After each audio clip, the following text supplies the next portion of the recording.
ગાજકડા રહું છું. મારું નામ ત્રિભુવનભાઈ નથુભાઈ ડોબરિયા છે. હું આજે 3 વાગ્યાનો ગાજકડાથી નીકળ્યો અને 4:45 વાગ્યા સીસીટીવી કેમેરામાં તમે તાર જોઈ લઈશ કેમેરા બરોબર.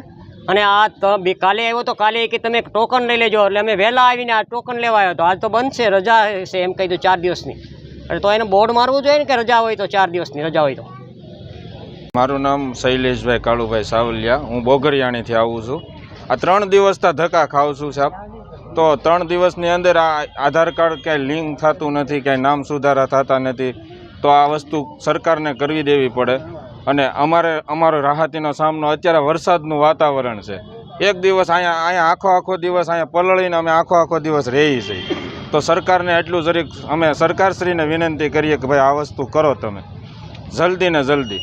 મારું નામ ગુજ્જર દિનેશભાઈ છે. હું લુવારા ગામથી આવું છું ને આધાર કાર્ડ કરાવવા માટે આવું છું.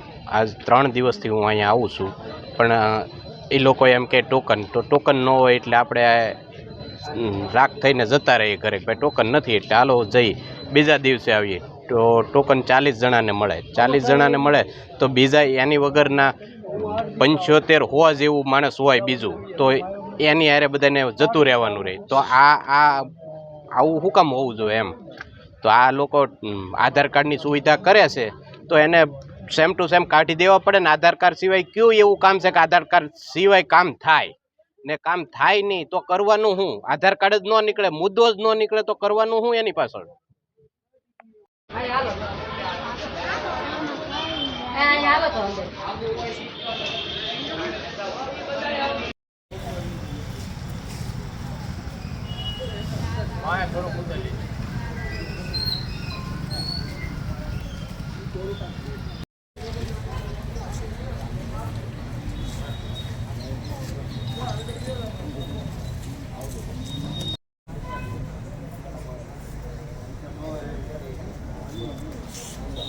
કોઈ હલે પણ 3-4 ટકા ખાતા હોય કેમ